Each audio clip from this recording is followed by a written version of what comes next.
మీ ఎలాంటి వ్యాపార ప్రకటనలకైనా వెంటనే మా ఛానల్ సంప్రదించండి. అందరికి నమస్కారం, నేను శిరీష. ప్రస్తుతం మనతో పాటు ఉన్నారు ప్రముఖ జ్యోతిష్య వాచస్పతి బ్రహ్మశ్రీ పోతుకూచి చంద్రమౌళి శాస్త్రి గారు. గురుగారితో మాట్లాడదాం. నమస్కారం గురుగారు. ఓం శ్రీమాత్రే నమః. గురుగారు, విశేషంగా ఏప్రిల్ మాసంలో మీన రాశి వారికి ఎలా ఉండబోతుందంటారు? ఎలాంటి జాగ్రత్తలు తీసుకోవచ్చు అంటారు? మీన రాశి వారికి ఈ మాసంలో గ్రహ గోచారం ఎలా ఉంటుందంటారు? జై శ్రీరామ్, జై శ్రీరామ్, జై హనుమాన్. ఈ యొక్క నామస్మరణ చేస్తూ మీనరాశి వారు గడపాలి ఈ నెల రోజులు. జై శ్రీరామ్, జై హనుమాన్, వాళ్ళిద్దరే కాపాడాలి వీళ్ళని.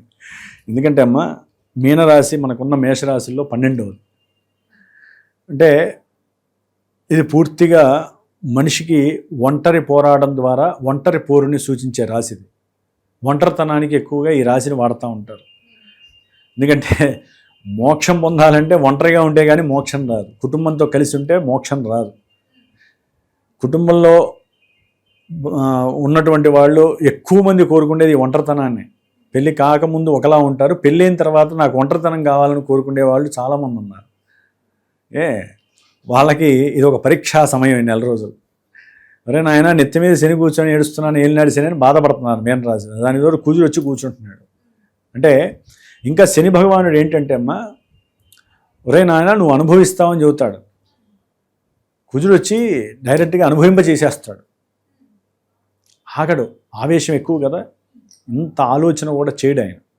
అందుకాక శనితో కలిసేసరికి ఈయనకి ఇంకా కోపం ఎక్కువైపోతూ ఉంటుంది. ఒక శత్రువు ఉన్నటువంటి ఇంట్లో ఇంకోటి వచ్చాడనుకోండి, వాడిని చూసేసరికి వీడి కోపం ఎక్కువైపోతుంది, ఇగో ఎక్కువైపోతుంది. కాబట్టి దాంతో ఈ మీనరాశి వాళ్ళకి కుజుడు శని ఇరువురు కూడా ఈ నెల రోజులు కలిసి ఉంటారు జన్మరాశిలో. 2 పాపగ్రహాలు ఉన్నాయంటే కొంచెం ఆలోచించాల్సిన విషయం. అనుభవించే వాళ్ళకి తెలిసిపోతుంది ఈ నెల రోజుల్లో. దానికి తోడు 11వ తేదీన బుధుడు కూడా వచ్చి కూర్చుంటాడు నీచ స్థితిని పొంది. అంటే ఈ గోచారంలో అమ్మ వీళ్ళ గ్రహస్థితి మీనరాశి వారికి చూస్తే, చతుర్థంలో చూస్తే గురుడు, 12వ స్థానంలో రాహువు. వీళ్ళు పెద్ద గ్రహాలు. సరే, మనకి చిన్న గ్రహాలు ఏవైతే నెల నెల మారుతాయో రవి, శుక్ర, బుధ, కుజగ్రహాలు. వీళ్ళల్లో రవి కూడా జన్మరాశిలోనే ఉన్నాడు. ఇంకెక్కడ బయటపడతారమ్మా? 15 రోజులు, పక్షం రోజులు కాస్త ఏప్రిల్ 14, 15 వరకు కూడా ఈ 4 గ్రహాలు ఇక్కడే ఉంటాయిగా. 3 గ్రహాలు రవి, కుజ, శని, 3 పాపగ్రహాలు వీరింట్లో తిష్ట వేసుకొని కూర్చుంటే వీరు ఎట్లా బయటపడతారు? స్వయం కృషిగా, స్వయంకృతంగా, పూర్తిగా దైవారాధన నమ్ముకొనే బయటపడాలి వీళ్ళు. దానికి తోడు శుక్రుడు 20వ తేదీ వరకు కూడా 2వ ఇంట్లో ఉంటాడు. కొంచెం పర్వాలేదు, ఏదైనా వీరు చేసే ప్రయత్నాలు సఫలీకరించకపోయినా ధనం అయితే ట్రాన్స్ఫర్ అవుతూ ఉంటుంది. ధనం రావటం, విపరీతమైనటువంటి ధనము విపరీతంగా ఖర్చు అవ్వటం. ఆరోగ్యరీత్యా తండ్రి గారి యొక్క ఆరోగ్యరీత్యా, లేకపోతే వీరి యొక్క ప్రయాణాల రీత్యా, దూర ప్రయాణాలకు వెళ్ళాలి, అక్కడ ఏదో కొత్త వింత ఏదో ఉంది, అక్కడ ఏదో దేవాలయం దర్శించి వస్తే మాకు శుభం కలుగుతుంది, ఇట్లా ఎవరో బంధువులు చెప్తారు. తల్లి తరపో లేకపోతే భార్య తరపు బంధువులు ఎవరో ఒకళ్ళు వీళ్ళకి చెవిలో వేస్తారు. చెవిలో వేయంగానే వీళ్ళు అప్పు చేసో సొప్పు చేసో బయలుదేరతారు. బయలుదేరినప్పుడు ఆరోగ్యరీత్యా ఎన్నో సమస్యలు, పైత్య వికారాలు, అనుకోని వడదెబ్బలు కొట్టేటటువంటి పరిస్థితులు కూడా కొంతమందికి ఉంటాయి. అట్లాగే వీరు చేసే ఈ ప్రయాణం వలన ఉద్యోగాల్లో ఇబ్బందులు, ఉన్న ఉద్యోగాలు పోవటం. సూర్యుడు 2వ స్థానంలోకి ఏప్రిల్ 15 తర్వాత వచ్చినప్పుడు చక్కగా ఆర్థికంగా కొంతవరకు ఉద్యోగరీత్యా ఎవరికైనా రావాల్సి ఉన్నా, గవర్నమెంట్ త్రూ ఎవరికైనా ప్రమోషన్స్ ఇచ్చి కూడా డబ్బులు కొంతమంది ఆపేసి ఉంటాయి గవర్నమెంట్స్. ఆ విధంగా ఏదైనా కొంత ధనము రావటం, ఆ ధనం కుటుంబానికి ఖర్చు పెట్టే యోగ్యత కలగటం అనేది జరుగుతుంది. ధనం వచ్చినా నిలబడదు, ఖర్చు అవుతూ ఉంటుంది. కాకపోతే ఏంటంటే కుటుంబానికి కొంత యోగ్యకరంగా ఖర్చు పెట్టే పరిస్థితి ఉంటుంది. లేకపోతే తండ్రి గారి దగ్గర కొంతమంది మీనరాశి వాళ్ళు బాకీ చేస్తారు, ఆ బాకీ తీర్చే ప్రయత్నంలో డబ్బు ఖర్చు అవటం. ఇట్లా డబ్బు అయితే నిలబడదు, డబ్బు ఖర్చు అవుతుంది. కొంత కోరికలు ఉన్నప్పటికీ కూడా తీర్చుకోలేని పరిస్థితి కలుగుతుంది. అట్లాగే ఆరోగ్యరీత్యా, కుటుంబరీత్యా అయ్యేటటువంటి ఖర్చుకి నాకు ఇంత డబ్బు వస్తున్నా దేనికి అనేటటువంటి ఒక పరధ్యాసయుక్తమైనటువంటి ఆలోచనలు వీరిని ఎదగనీయకుండా చేస్తూ ఉంటాయి. ముఖ్యంగా అమ్మ, చతుర్థంలో ఉన్నటువంటి గురువు విద్యార్థుల యొక్క చదువు మీద కాస్త ఎఫెక్టివ్ నేచర్ ఎక్కువ కలుగుతుంది. ప్రయాణాలందు కాస్త ఆటంకాలు, కొన్ని ప్రయాణాలకు సంబంధించినటువంటి ప్రమాదాలు జరగడానికి అవకాశం ఉంది. జాగ్రత్తగా వీరు ఏదైనా ప్రయాణం ఆచరించే ముందు హనుమాన్ చాలీసాని చదువుకొని ముందుకు వెళ్ళాలి. పెట్టుబడులు పెట్టొచ్చు అంటారా ఈ మాసంలో? అసలు పెట్టుబడులకి సరైనటువంటి సమయమే కాదమ్మా. అసలు దాని గురించి ఆలోచన కూడా వదిలేయాలి. ఓ పక్క జన్మరాశిలో కుంపటి రాజేసుకుని కూర్చుంటే గ్రహాలన్నీ వీళ్ళు పెట్టుబడులు ఏంటి, అసలు ఉన్న పరిస్థితులే అర్థం కాని పరిస్థితి. ఈ నెల రోజులు ఎట్లా గడుస్తున్నా నాయన అనేటట్టుగా ఉండాలి మీనరాశి వాళ్ళు. ఎందుకంటే అమ్మా, శుక్రగ్రహ బలం అనేటటువంటిది అనుకూలంగా ఉంటుంది. చేసే కార్యాలయందు ఈ నెల రోజుల్లో కూడా ఆర్థికంగా బాగుంటుంది. కుటుంబపరంగా కొంత మర్యాదపూర్వకమైన కొన్ని విషయాలు కూడా శుక్రుడు ఇస్తూ ఉంటాడు. అట్లాగే ధనాన్ని ఇచ్చినట్టుగా ఇచ్చి ముందుకు తీసుకెళ్ళిపోతూ ఉంటాడు. కొన్ని కుటుంబపరమైనటువంటి వినోద కాలక్షేపాల విషయంలో కూడా ఆనందంగా డబ్బు ఖర్చు చేస్తారు.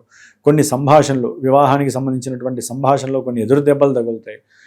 విద్యలో ఆటంకాలకు సంబంధించిన విషయాలు బయటపడుతూ ఉంటాయి. అట్లాగే వ్యాపారపరమైనటువంటి నిర్ణయాలలో కొన్ని అవకతవకలు జరగటము, దాని ద్వారా వీరు చేసేటటువంటి నిర్ణయాలు కుటుంబంలో వాళ్ళకి నచ్చకపోవటము, దాని ద్వారా వీళ్ళు ఏదో అవమానించబడ్డాము అనేటటువంటి ఫీలింగ్ పడటము, ప్రయాణాలు చేయటము, దాని పరంగా కూడా కాస్త డబ్బు ఖర్చు అవటము, ఇట్లా ఏ గ్రహస్థితి ఏ గ్రహాలను చూసినా మీనరాశి వారికి కొంత అవరోధాలు ఇబ్బందులు కనిపిస్తున్నాయి. మానసిక క్షోభ ఎక్కువగా కనిపిస్తోంది. దేహ ఆరోగ్యం పట్ల కొంచెం జాగ్రత్త వహించాల్సిన పరిస్థితి ఈ మాసంలో ఈ యొక్క మీనరాశి వారికి కనిపిస్తుంది. ఉద్యోగాల్లో సరైనటువంటి కాన్ఫిడెన్స్ లేక వీరి ఉద్యోగానికి కొంతమంది వీరే రాజీనామా చేసేయటం, ఇట్లా ఎన్నో రకాలైనటువంటి సమస్యలు వీరికి కలుగుతున్నాయి. ముఖ్యంగా ఆరోగ్యం పాడవుతుంది మీనరాశి వారికి. పెద్ద ఎఫెక్ట్ అనమాట. వీరి యొక్క సహజమైనటువంటి జీవన విషయాలలో ఎన్నో మార్పులు వీరిని పరాభవించేట్టుగా చేయటం, వీరిలో నేను ఒంటరివాడిని అయిపోయాననేటువంటి ఒక బుద్ధి ప్రేరేపితం కావటం, దానివలన ఏ పని మీద ఆసక్తి లేకపోవటం, తినాలని కూర్చున్నా సరిగ్గా తినలేని పరిస్థితి, ఇట్లా ప్రతిదీ కూడా వీరి వ్యక్తిత్వ స్వభావం మారిపోతుంది. మానసికంగా దృఢంగా ఉండలేరు. ప్రతి పనిలో ఏదో ఒక ఆటంకం సూచిస్తూ ఉంటుంది. ఏదో అవతల వాళ్ళు మమ్మల్ని అవమానిస్తున్నారు, నన్ను అనుమానిస్తున్నారు అనే ఒక చిన్న నెగిటివ్ ఫీలింగ్ వీళ్ళల్లో తొలిచివేస్తూ ఉంటుంది. దానివల్ల ఏంటంటే వీళ్ళనే వీళ్ళు తిట్టుకుంటూ ఉంటారు ఎక్కువగా. అట్లాగే కుటుంబ పరంగా కూడా వీరికి కాస్త మర్యాద తగ్గిపోవటం, చేసే ఉద్యోగాలలో వీరికి కాస్త పరాభవం ఎదురవటం, ఇట్లా ఎన్నో రకాలైనటువంటి చర్యల వలన మీనరాశి వారు కొంత ఇబ్బందిపరమైనటువంటి పరిస్థితులు అవలంబించవలసి వస్తుంది. ఎందుకంటే అమ్మ 12వ స్థానంలో ఉన్నటువంటి రాహుగ్రహము వీరికి నిరాశని నిరాశే మిగిలిస్తుంది. అట్లాగే వీరు చేసేటటువంటి కొన్ని నిర్లక్ష్యపరమైనటువంటి కొన్ని వ్యక్తిత్వ స్వభావాలలో కలిగినటువంటి మార్పుల వలన కుటుంబానికి దూరం అవ్వటం, అట్లాగే ఎవరికైతే వీరు ఫ్రెండ్స్కి నమ్మి ధనాన్ని ఇస్తారో వారు వీరు డబ్బులు అడిగితే వీరు కొట్టుకునే స్థాయికి వెళ్ళటం, ఇలాంటి ఎన్నో రకాలైనటువంటి సిచ్యువేషన్స్ వీరి ముందు కనపడతాయి ఈ నెల రోజులు. ఇది ఒక ఎత్తు అయితే కనుక మరి ఏ దైవాన్ని ప్రార్థిస్తే బాగుంటుంది అంటారు? ఏం లేదమ్మా, వీరు ఏదైనా ఇందాక మీరు అడిగినట్లుగా విద్యార్థులు కావచ్చు, వివాహపరంగా ప్రయత్నాలు కానీ, వివాహ పరిస్థితుల్లో మునిగి తేలుతున్న వాళ్ళు కానివ్వండి, లేకపోతే ప్రయాణాలు చేయాలనుకున్నా, ఏదేమైనా సరే ఇప్పుడు నేను చెప్పిన వాటిల్లో అన్ని నెగిటివ్ ఉన్నాయి కదా అని చెప్పి ఎవరు బాధపడక్కర్లేదమ్మా. ఎందుకంటే గోచారంలో గ్రహాలు ఈ స్థానంలో ఉన్నాయి అంటే ఇలాగే ఉంటుంది అని మాత్రమే మాకు శాస్త్రం చెప్పింది కాబట్టి చెబుతాం. అది విని అందరూ కూడా మా గ్రహస్థితి ఇట్లాగే ఉంటుందని కొన్ని కోట్ల మంది ఉంటారు మీనరాశి వాళ్ళు. కానీ ప్రతి ఒక్కరికి ప్రత్యేకంగా ఇండివిజువల్గా జాతకం అనేది ఉంటుంది. Date of birth, time, place ఉంటాయి. దాని రీత్యా ఒక లగ్నం ఉంటుంది. ఆ లగ్నాన్ని బట్టి దశ అంతర్దశ ఆధారపడి గోచారంలో వీరికి మంచి జరుగుతుందా చెడు జరుగుతుందా అవి నిర్ణయిస్తాయి. గోచారంలో గ్రహాలు ఇక్కడ ఉన్నాయి కదంటే అవి మానసికమైనటువంటి కొన్ని ఇబ్బందులు క్రియేట్ చేస్తాయి తప్ప గోచారము పూర్తిగా ఈవెంట్స్ని దగ్ధం చేయడం, ఈవెంట్స్ని నిరుత్సాహపరచడం ఇవి చెయ్యవు. కాకపోతే ఏంటంటమ్మా, జన్మలగ్నానికి దీనికి కాస్త లింక్ ఉంటూ ఉంటుంది. ఆ లింకు వల్లనే వీరికి కొన్ని అవరోధాలు కలుగుతాయి, కొన్ని అవమానాలు కలుగుతాయి. వీరు చేసే ప్రతి ప్రయత్నంలో కొన్ని సిద్ధిస్తాయి, కొన్ని ఇప్పుడు ఇందా చెప్పాము వీరి లగ్నంలో కుజశనులు ఉన్నారు అని కొంతమందికి అనుకోనిటువంటి కొన్ని లాభాలు కూడా జరుగుతాయి.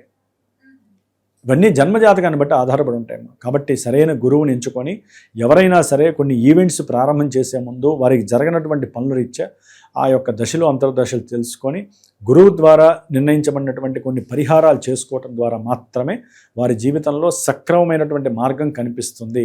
ఆ అన్వేషణ వారు చెయ్యాలి, అప్పుడే బాగుంటుంది. కాబట్టి ముఖ్యంగా మీనరాశి వారు ఈ నెల రోజులు కూడా రవికి, కుజుడికి, శనికి ప్లస్ బుధగ్రహం, ఈ బుధగ్రహం కూడా ఈ నెల రోజులు అక్కడే ఉంటుంది. కాబట్టి ఈ 4 గ్రహాలకి జపము, తర్పణము, అట్లాగే నవగ్రహ హోమం, ఆ 4 గ్రహాలకి హోమం. అసలు గ్రహాలన్నిటికీ చేసుకోవడం ఇంకా మంచిది. నవగ్రహాలన్నిటికీ చేసుకోవాలి. వాళ్ళు ఏదన్నా చేసుకోవాలనుకుంటే నవగ్రహాలకి దీపారాధనలు, నిత్యము నవగ్రహ స్తోత్రాన్ని చదవటము, నవధాన్యాలు కాస్త భూమిలో జల్లటము, జల్లేయటమే, అవి మొక్కలు వచ్చినప్పుడు తీసుకెళ్ళి గోమాతకి తినిపించటం. దీని ద్వారా ఏంటంటే కాస్త ఉపశమనం కలుగుతుంది, అంతే. పూర్తిగా వారికి ఉన్న బాధలైతే తొలిగిపోవు కానీ ఉపశమనం కలుగుతుంది. గురుగారు, మొత్తం మీద ఈ మాసంలో మీనరాశి వారికి ఎలా ఉండబోతుంది, ఎలాంటి జాగ్రత్తలు తీసుకోవాలో తెలియజేసినందుకు ధన్యవాదాలండి. శుభమస్తు.